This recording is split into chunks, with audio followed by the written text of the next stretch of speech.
Boys and girls, ladies and gentlemen, welcome to another episode of Prepper Talk Radio. We are radio for the ready-minded. This is Scott, Shane, and Paris in the house. We're excited to be here, and tonight we're going to bug in, if you will, or maybe bug out. But we're going to be talking about bags.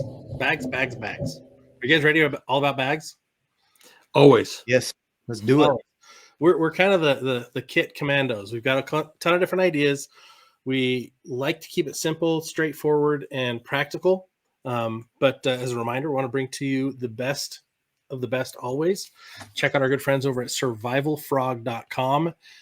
They have amazing stuff to stack inside your kit. They've got all kinds of stuff. We're going to show you a bunch of different stuff. We're going to talk about things that we prioritize to help you be better prepared. But use the code PrepperTalk10, just the number 10, and you can get a discount, and they stack discounts on their website. So survivalfrog.com. We love them. We hope you will too. And we're going to dive deep into our bags. You guys have your bags handy, or do you guys just shelf it and want to just go nuts? Not handy. Not handy? Not handy. I've got samples. I've got the stupid kits. There you go. The red ones that make you a target. I've got different styles of bags. Yeah, the red.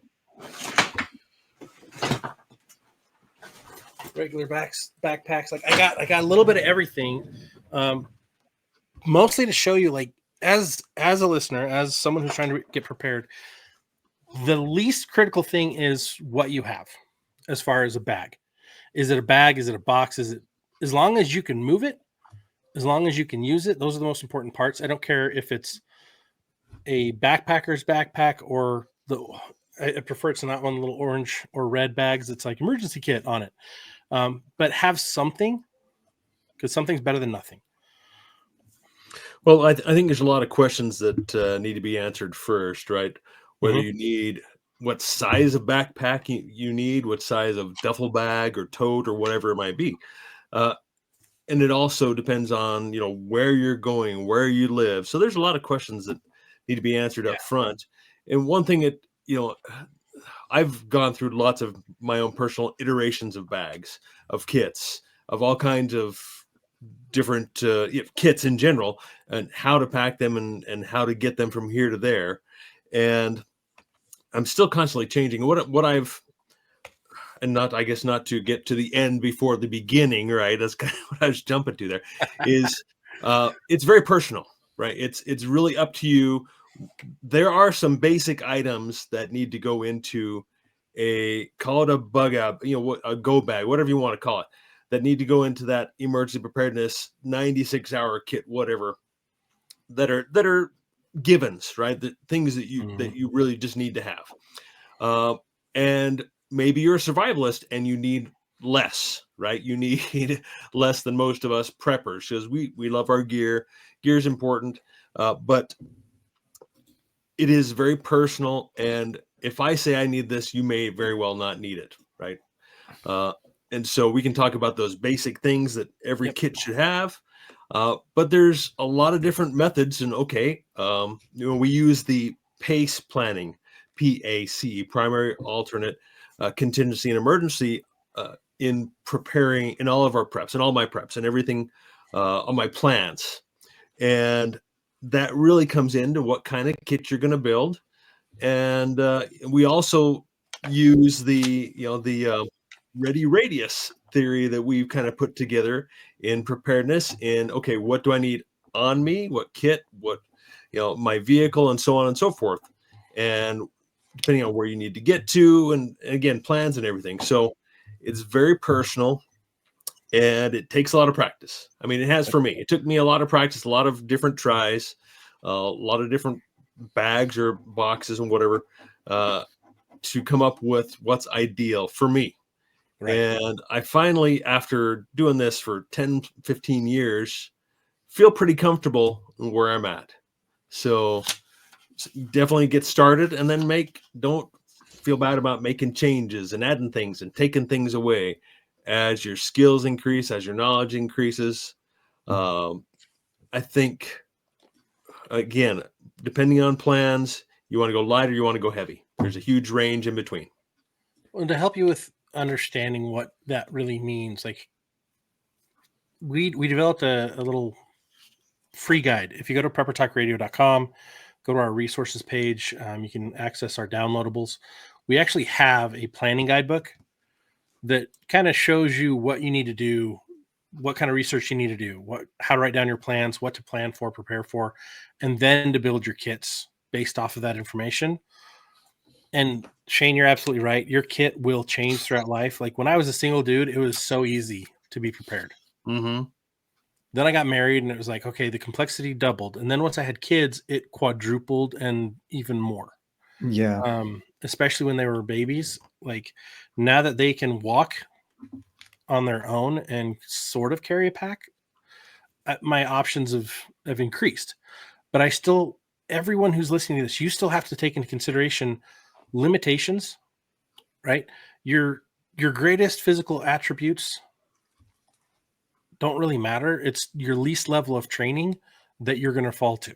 Mm-hmm. You're not going to all of a sudden be playing at Michael Jordan level prepping if you haven't practiced at Michael Jordan level basketball, right? For prepping.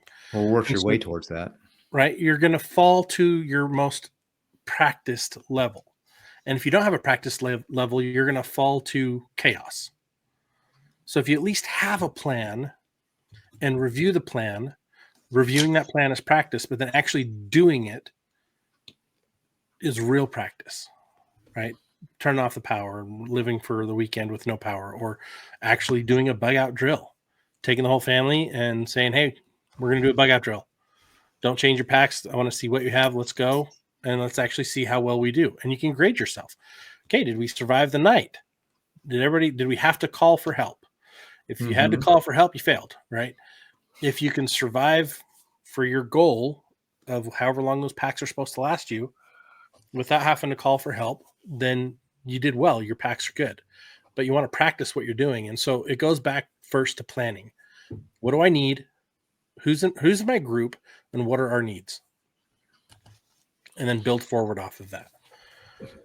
I think one of the mistakes that I made early on was thinking that I had to have an all-in-one bag with everything in it from 3 days to survival to backpacking to everything in one bag. And that's kind of, I've just realized that over the years, and especially talking to you and having the show, is that for example, if there was a fire in your house, what do you really need? You just basically need some basics, and then you'll be able to come back to get whatever, like after the fire's put out, there's a flood, if there was an earthquake, what is the disaster in your area? Like, what do you just need to get out, be safe, have some shelter, some change of clothes. One thing that I just realized, especially for folks like me, like now that I live in California, it's pretty much the same weather all year long. It's like cold summer and hot summer. So, you can have the same change of clothes in there, but in Utah now, I'm like, wait a minute, during the winter months, I want to have a little more robust clothing in my 72-hour pit, in my grab and go bag. I want to have maybe a coat, a jacket in case something happens in the winter. And then during the summer months, I don't want to have a coat in my bag. I want to have, shorts and t-shirt, maybe something lighter. Obviously if it's at night, it's still going to be a little chilly. So you got to kind of, count on that. But that was something that I realized is like, what is the idea of a grab and go bag? First of all, is to just get out of the house in an emergency. Now, if I have more time to, because there's zombies coming or something, and I need to go to a different place, I don't need all of that in the same bag. I can put my stove in a different bag or a tote, or I can put, fire starting stuff in a different bag or tote. And then I can pile that all together in my car. I know, Shane, you have kits for everything. You have a bag, and then it's like modularized. You've modularized all the other aspects of it so that you can throw that in or add that to it as needed. And that's something that I think I'm going to do, especially now that I've had that realization. It's like, wait a minute, if I grab and go, I'm an all-in-one. Like I got a camping stove. I got like rope. I got like all these things in my bag, which is good for like a real zombie apocalypse kind of thing. But I don't need that if my house, has an earthquake, and I just need to get outside and safely grab some clothes so that when everything settles, I can go back in and get the rest of it. Or if I have a half hour or an hour to pack, I can have my bag be essentials and then have like the kits, the modular kits to add up to the rest of the stuff that I didn't want to keep in my bag so that my bag's not freaking 50,000 pounds. Yeah. And the reality is most of us are going to grab our bag, our kits, our modules, put them in the car and go. Yep. And not walk off on foot. I mean, that's, again, depends on where you live, what your plans are, where you're going. And maybe the disaster is large enough to where you have to go on foot. And so that's where the pace planning comes in. So just to explore that real quick, how are you going to go? Okay, first, your primary is your vehicle, right? That's easy, right? What's your alternate? Okay, I'm going to call my brother who lives down the road to come and get us. Okay. And then okay, I've got a motorcycle, got a scooter, bicycle. Okay, we're going to get away that way. The very last emergency is going to be on foot. And for me, that's our plan. And because of where we live and where we have to go, we can't get there by foot or on bike, for most of the individual or family. And so having a small go bag. My bag's less than 20 pounds, and it has essentially survival, doing air quotes, survival items in there. A saw, shelter, way to start fire, purify water. Those very basic things, which my EDC adds onto that. And then if we have more time, like you say, Paris, I'm going to grab the cooking kit, or I'm going to grab the additional food kit, and that I have already staged in the garage, very quick, easy to get to. And then if there's more time, then we continue to go from there. Mm-hmm. And it's like you can compartmentalize different sections of it too. Like not just, hey, I've got my car kit, I've got my get home bag, I've got my my bug out bag or bug in bag, right? Those are my bug in stuff is in bins.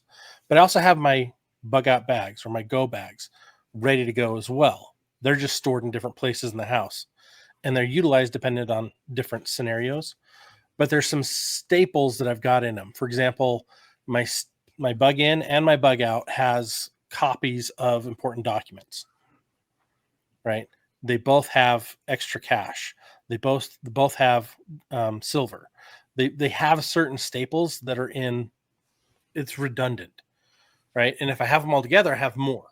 But if I absolutely have to go, I don't have to be like, oh crap, I've got to gather all my stuff because I have those modules. And even within my kits, like I've got this Logitech bag, super little zipper bag, right? I just emptied it, but I've got different things in there like fire starters, fuel, a different lighter. I've got a lockpick set. This is typically in my get home bag that's always in my car. It also has my first aid kit and my hygiene kit that all fit inside this. I want it to be small, and I want it to be able to something I can just pull out. And if I need to walk to a stream or something, I can leave my bag in my hidden location and have smaller stuff on me if I need to, but also that I can empty it and use this to collect other stuff. Same thing with having an extra bag. I have this extra bag. It's a dry bag. I can carry more stuff. I can haul water, but I've also got, and you found a full list of what we have, go to preppertalkradio.com, go to the resources page and download our guides, or you can even get our book, Ready Radius has lists as well. You can find that on Amazon. But different items for different scenarios based on what I need and what my family's going to need. We've even seen people who make hand carts, right? So you don't need to carry a backpack, or you should carry a small backpack and put everything in a hand cart. That is if you're going by foot. I think I interrupted you, Paris. Well, I was just going to say that another thing too is to determine, like I was chatting with somebody this weekend about grab and go bags, and they said that all of their grab and go bags were in the garage. And I thought to myself, that is the first thought I had was, that doesn't make any sense. You should have the grab and go bag in the bedroom of the person that has the stuff for that grab and go. Like each kid should have a grab and go kit in their bedroom. You should have, as a husband and wife, you should have a grab and go kit, each of you, in your bedroom, your closet, somewhere easy access to grab and go, wherever you're probably going to be. But then I realized maybe they have an evacuation plan in their home that everybody goes through the garage as their main evacuation program, and they can just grab them as they're going through the garage. And then so I kind of checked myself a little bit, because I was first wanting to judge them for that's not the place to put your grab and go bag. And then I was like, wait a minute, maybe that's the plan, is to evacuate through the garage. And so that's another thing to think about as well, is like, where are you storing your grab and go bags? And are they in a place that's, one, first of all, it's got to be easily accessible. I remember doing a home audit with a family in where I used to live in Fresno, and they had little kids, but all their grab and go bags were on the top shelf of the closet. And I was like, your kids are not going to be able to grab those. And even if they were able to jump and pull it down, it might fall out all over everywhere. And they're like, oh, I didn't even think of that. I'm like, well, I probably wouldn't have thought of it either had I not seen it and been right here. But so there's things like that you should have your grab and go kits bags in accessible areas, and have it along the path of the most obvious path for evacuation. Like, honestly, most of my day is spent in my office. So I don't know if I should have my grab and go bag in my bedroom. Like, my grab and go bag should be in my office. I work from home. So that's something maybe we should have. Maybe you should have a little grab and go kit in your pantry, in the living room where most people are by the TV or something. Like, I used to think that way too, but I actually changed how I do mine. Okay. Because I was concerned that if I'm not in that area, how am I getting out of the house? And I try to make sure that my go bags are near the exits that I'm going to leave out of. But I have, in the areas where I am, that's where I have additional resources in my bug in kits. Right. So I've kind of transitioned. I used to have always my bug out bag by my desk. Now I have like 5 bags back here that I'm kind of in the process of redoing. But I've got my get home bag in my car all the time. I've got my car kit in my car all the time.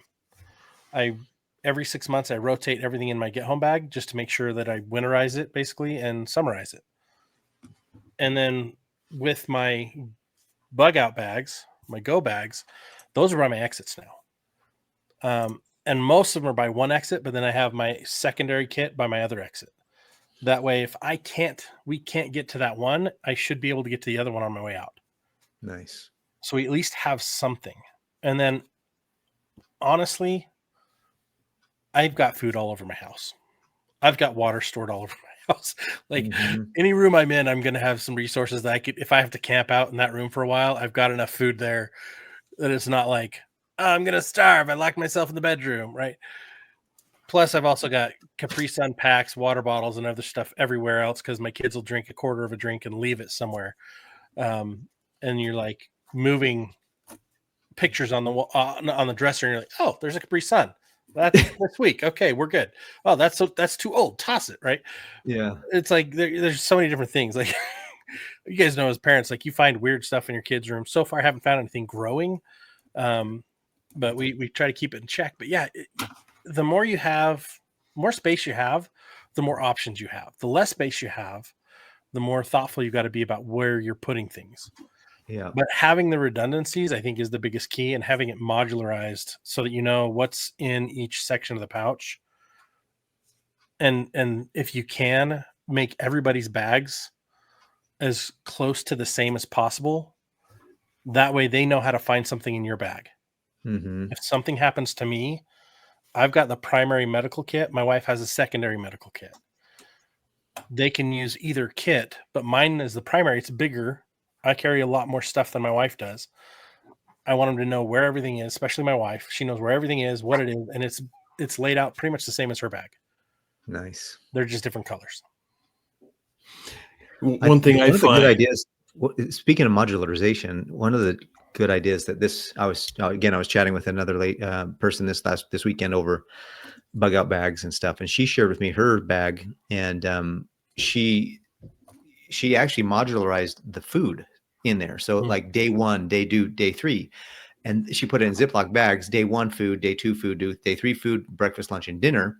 And what was cool is that she put day 3 on the bottom, day 2 on the top up, and then day 1 was on the top of that of the stack of food that she had. So as people are, in some, not all bags are the same, but a lot of bags you go in from the top, and that's the only access you have. And so if you pull out the clothes and the first thing you grab is day 3 food or I mean, I guess it doesn't necessarily matter, but it's nice to have that order a little bit. So just some things to think about as you're organizing your kit. I personally, in my kit, I just have those survival bars, those ones that will stop you up for 2 days. So I'm like, look, if I'm just trying to survive here, so I don't have like top ramen noodles and all these other, granola bars and stuff in mind. But I do have a couple things like that, but not as robust as her whole kit was. And I thought that's great that you've got a good system here. See, I can go without food for a couple of days, right?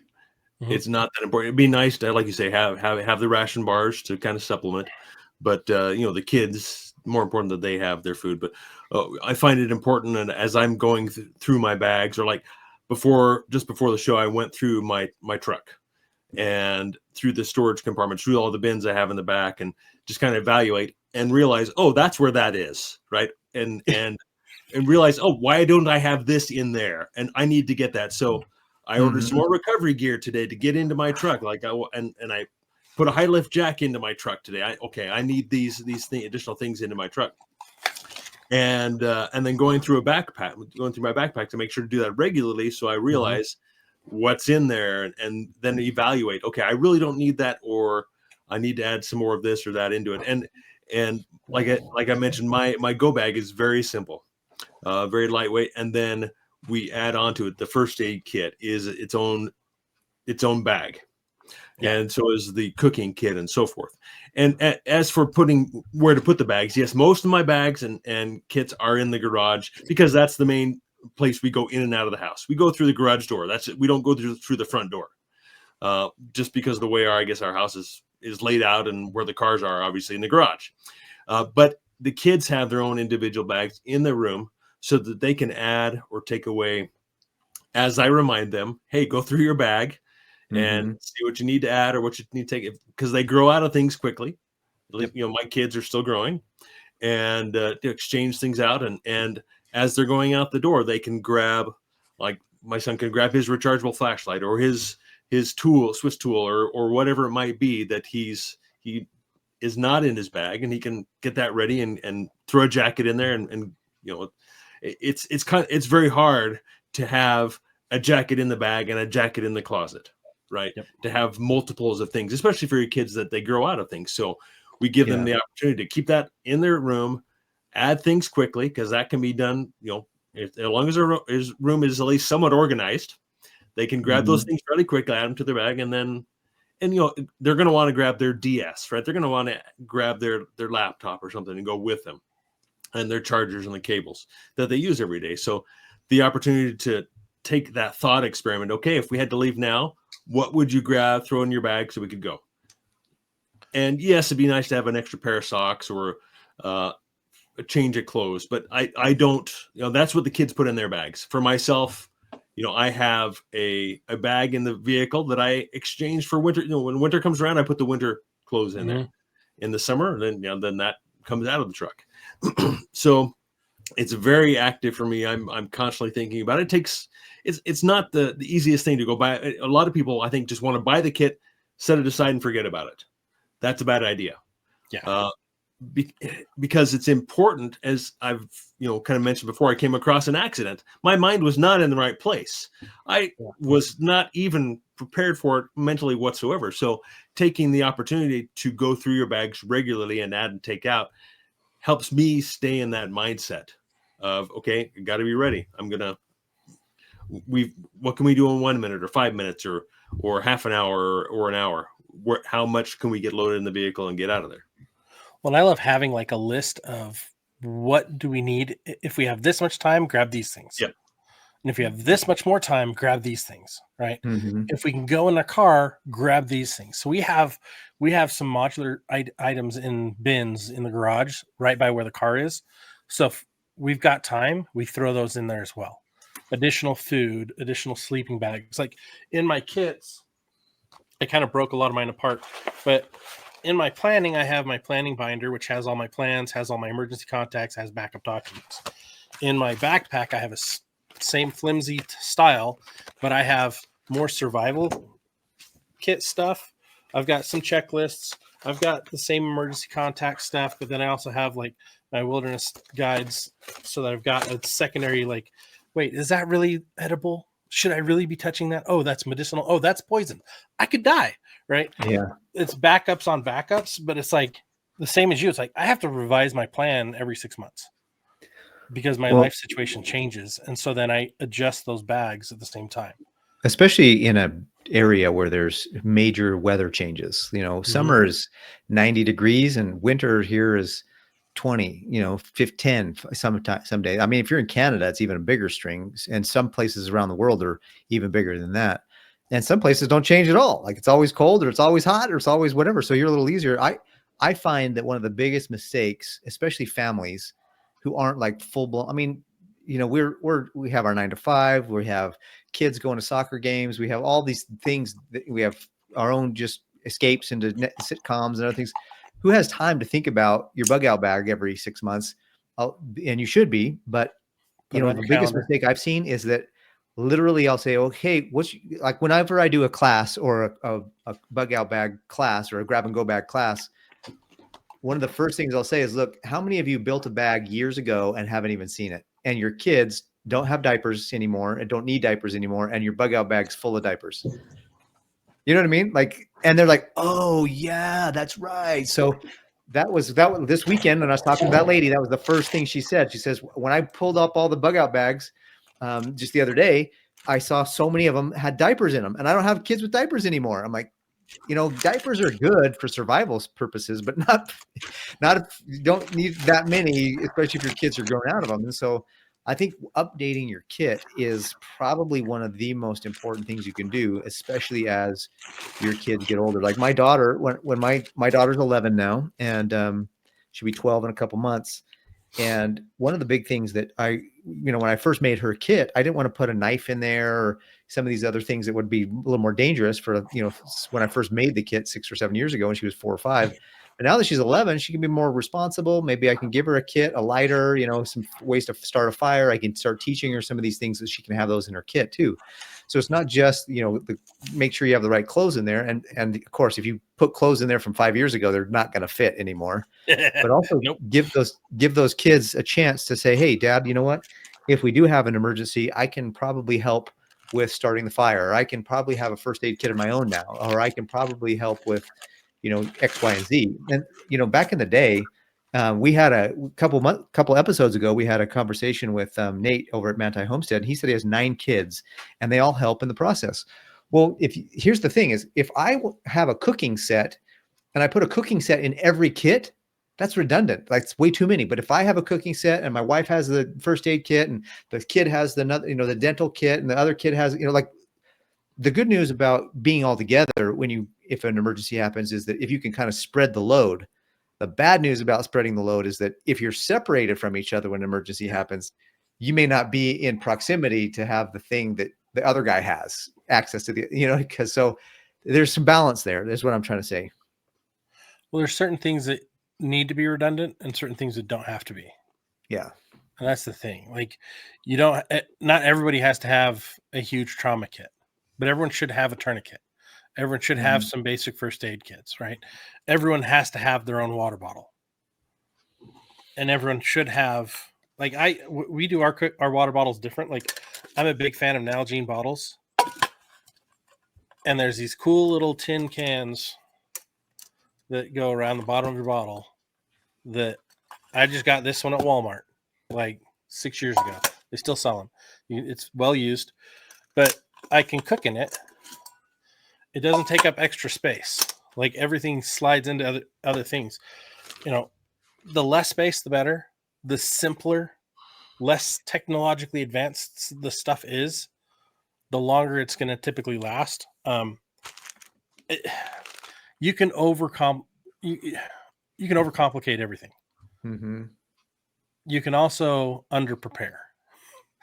Like when we first started having kids, my wife wanted one of these in the bug out bags. Wipes. This is a huge thing of wipes. And I'm like, for 3 days, you think we'll go through that in 3 days? 4 days, 5 days, like that? That's like a month. Unless it's a super blowout, right? Unless they're eating the food bars that we're doing and they plug up and die, right? If they die, then you don't need this. Hopefully they don't. But like what makes more sense are these small streamline kits. right? Throw a couple of one of these in each bag. They're lightweight, they're easier access, but it's like in the kit, in the bins that we throw in the car, heck yeah, have a couple of these. Yeah, because you You got the can space. also clean yourself off, but you just got to think it through a little bit, and you don't have to go super expensive on everything. Just cover what you need and do it as simply as possible. One of the things I was talking to because I told my wife we were having this episode this week, and I was like, you know what, I probably ought to look into getting myself updated and stuff. And she said it was Sunday dinner, and so all of our family was there, and my son was there, and my oldest son, and she turns to him and she says, you know, what's good about bugging out is the more information and skill sets you have up here in your head, the less you have to have on your back. And I was like, oh, my wife, ooh, that was kind of woo. I was like, babe, thank you for saying that. Like, that gets me going. Anyways, the point is that it's true. You know, the more you have up here in your head, the more skills you have, the less you have to rely on gear and stuff. And so if you can make fire with a twig and a rock or whatever, you can find those everywhere, you know, but it's still good to have some kindling and some other things on hand in case.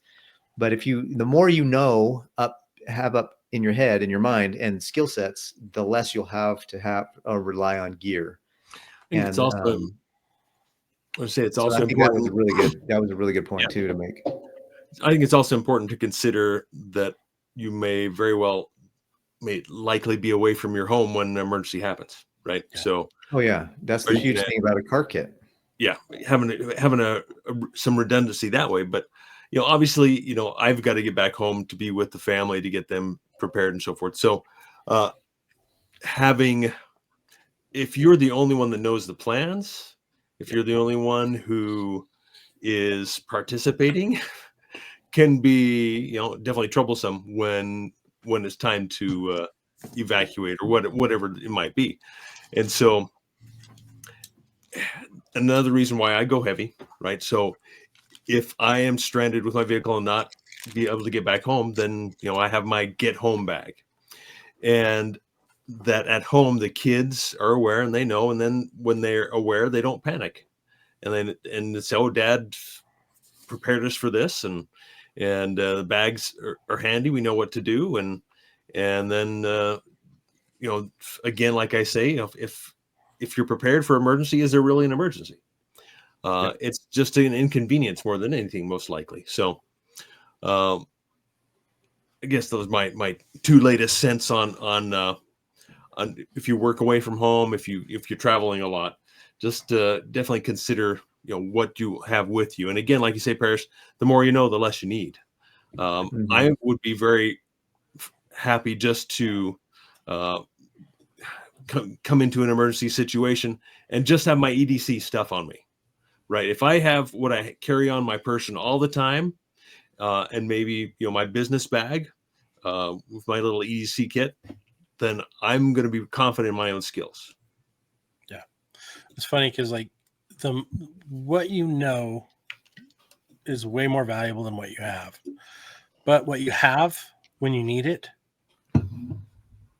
is night and day better than not having it. Like I used to work in Phoenix. I used to live in Phoenix, near Phoenix, and I worked in Phoenix, and they have these dust storms, these haboobs, and just giant walls of dust. It's what you see in the movies and in like Saudi Arabia and Egypt and all. Those storms come through, and you're like, oh, bunker down for a while, hunker down. You're not going anywhere. You can't even see on the freeway. You can't see anywhere. So you got to just find a place to hunker down. And after a long day of work, one time we had one of those storms come through, and I'm like, I'm not going to try to drive home and beat it. There's no way. So I just stayed at work. Well, I didn't have any food there. And I was like, oh crap. And I was already hangry. And that was when I realized I had made a critical mistake. I didn't have food. I had water. I had other stuff. We didn't even have vending machines in that office. It was such a joke. So I didn't have anything. So I'm like, oh, well, I'll drink some water. And I found a packet of oatmeal that had been sitting in the back of my drawer. And I was like, oh, okay, that'll work. It was disgusting, but it got me out of hangry and into like, okay, let me think this through. Plan for next time. And so then I made it a rule of thumb, like always have some additional gear in my drawer. Because what else are you going to keep in your drawers at the office? Mm-hmm. really there's not much that you need. Everything's digital nowadays. And so you've got these 2 drawers and you're like, okay, what do I do? All right, I'll put a few things in there that I need. A little extra water, a little extra food, a first aid kit, something to read, a communication plan, right? All that's outlined in our book, Ready Radius. You can check that out. But it's simple and doesn't take a whole lot of effort to have an extra kit at the office, right? Or to be able to go out to the car and have your get home bag. At that time, I was all about the bug out bag, and it was at home. It wasn't in my car. This is 16 years ago. I've learned a lot since then. Made a lot of mistakes. Now I have always a kit in my car, a kit at the office, multiple kits at home, because of that redundancy and that one time I got caught in a storm and didn't have anything. And that was minimal. It was a small, short-lived storm. Think about the people that got caught in Texas a few years ago. I mean, there were so many people that were stuck in their cars on the road, couldn't go anywhere to get warmed up. They didn't have anything in their car. Having a wool blanket and having some reflective Mylar blankets that can also help reflect that heat back, having just some essentials plus some food and water, like, can get you through a lot of things. Yeah. As for what would actually go into a go bag, would be, of course, priority: shelter, water, food, safety.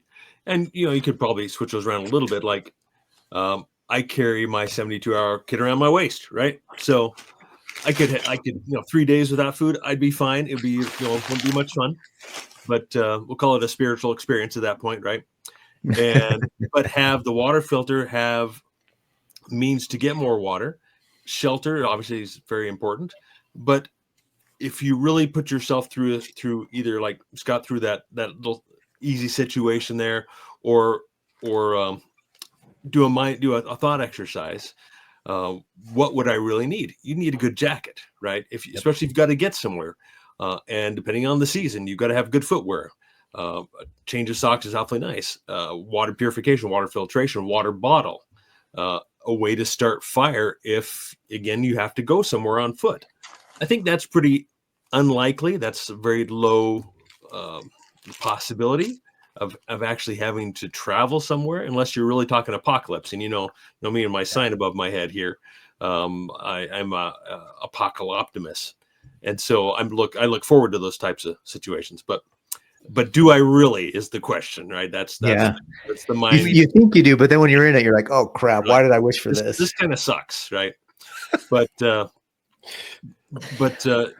so those are the main things. Shelter, obviously, whatever form that takes. It can be fire, it can be jacket, it can be a tarp, it could be a tent, it could be your vehicle. Most likely it's going to be a vehicle for everybody. So we've got that covered. Or your home, or your office. Again, water is really probably the biggest, most important in a go bag, is being able to, you can go without food, but you can't go without water. So make water, and the know how to find it and purify it and practice it, and that's going to be your number one in my book. And then really after that, for me, it's safety, security. If you're in a true emergency, there's going to be some chaos, and to have a way to protect yourself. If you don't know martial arts, right, or you're really fit and can run, because that's your first defense, is running. Exactly, right here, baby, right here. Spent 2 hours with my trainer yesterday, practicing that. So, and so those are my priorities, and of course, my priority is my family, and where they're at. If they're at school at the time, or we don't go too far from home, honestly. We don't go a whole lot of places. So that's pretty easy for us. But got to make the plans it's going to happen in the middle of the night in winter. So how do you plan for that? And what do you have in a go bag, stage, in a kit, in a tote, ready to go at that time in the worst possible conditions? It's interesting because that brought up the thought, like I was talking to a guy a while ago about tactical training, and how he looks forward to winter tactical training because he's the only one out there. It's harder, and he knows if he can do it in the winter, it's a lot easier in the summer. Meaning in the winter, he's dealing with snow, frozen hands, a lot more elements to deal with when trying to do anything tactically, right? So motor skills are being lost. And so he practices in the harshest conditions because he knows most people he comes up against won't be. And I was like, wow, that's actually really huge because I haven't been. And I need desperately to be doing that. We all need to actually put ourselves into tough situations so we can really exercise our ability to see what can we do, and then use that as a problem solving experience to get ourselves better for the next time. Yeah. I really like what you brought up, Shane, about water and having that be a priority. Storage is great, and then having a way to filter it. Of course, if you don't want to get an H2O purifier, which I highly recommend that you get, and that will help you. But I was talking to somebody this weekend as well about the life straw. And don't get me wrong, it's better than nothing, but I do not want to have just a life straw, because if I do come across a thing of water, I got to get my face down in there to get the life straw to suck it out of that. And then you got to suck so hard to get the water through that filter. It's like, man, what did I sign up for? So I would suggest having a little, the Sawyer minis are really good they're small, they're compact, they're about the same size as a life straw, but I feel like it's a way better deal, because you can fill up the bag and squeeze the bag through the filter and then put it and then squeeze and then there's like a connection to the one, at least the one I have. It connects to the water bottle. It has a cap. Yeah. That's exactly the one I was going to, that's exactly the one I have, Scott. So I'm just saying that, you want to have food and, a package, whether it's ration bars or whether it's, cup of noodles. You want to have some food, but have water plus a way to get more water, because water, you're definitely going to run out of that, and you want to have a good way to purify it. And I guess the idea of the life straw is better than nothing, but I don't want to, like, imagine you're at a stream bed, like you come to a stream, you're like, you got to like hang over the brink, the beach of the street just to get your face close enough to suck any water out of that thing. It's like, I don't know. It just doesn't seem. And I don't like the idea of having. I love Nalgene as well. I don't like dipping that Nalgene into a contaminated water source and then sucking through the life straw through that. That water bottle should stay clean, right? Should stay uncontaminated. So you only put clean water, potable water into that. So even if you have tablets, iodine tablets or whatever it may be, just to purify that, there's so many different ways. And I guess. Kind of parting thoughts here. I know maybe you go ahead and go to your water there, I guess, Scott, before I was just going to show you. This is another one of the ones that I like to show people this a lot, because it's a bad idea. It's the same thing. You're dipping your container in there, and then you've got a filter inside, right? The problem with this is, and a lot of people don't think about this, once you've dipped that in the water, the outside of your container has whatever else is in the water on it. And you're touching that, and you're touching your mouth, and guess what? You just transferred whatever's you're dipping your container into your mouth, right? Again, better than nothing. And you can, maybe if you have another container, you can fill it carefully. But I prefer a nice hiking, backpacking pump water filter for my go bag, because it's quick, it's simple, it's it's easy to maintain and such. And filter water is better than treated water, right? But I guess what I was going to say, kind of my parting thoughts were, keep your gas tanks full, keep your vehicles maintained so that don't find yourself stranded, especially during an emergency, and always be prepared.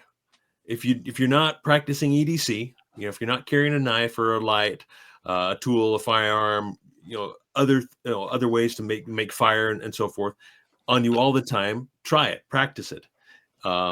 And that way, if there's an emergency, it'll just be an inconvenience. Yep. I mean, I have one of those. It was kind of funny. I have one of those lighters that has a USB port. It's like an electronic lighter. And somebody was like, "Hey, does anybody have a lighter?" Because they couldn't find a way to start a fire. I was like, "Oh, I do," but I didn't realize that my battery was dead. So it didn't help. And I was like, "Dang it! I have this cool lighter, but then my battery was dead." So thankfully, I charged it, and it's charged now. But man, boy, was I embarrassed when I thought I was going to be the cool guy and save the day, and it was not even. So having having a lighter, it's light. Again, the cool thing about a lighter is that it's light and compact, and it's easy to do. So anyway, go with the big lighter. So I like taking my old pill bottles and filling them full of dryer lint and a lighter. Because then I've got something to light and I've got something to light with. And a standard, just cheap little lighter is going to last a long time, especially when it's in this container. It's less likely to break. So having multiple solutions, because I've got the little plug-in one that you were just talking about, and I've got this, and I've got ferro rods, and like different kits get different things. And as you're planning and prepping your kit, you need to consider, what am I good with? What do I have on hand? Use what you have first. Don't spend any money. And what's the easy way? What's the easiest, simplest way first?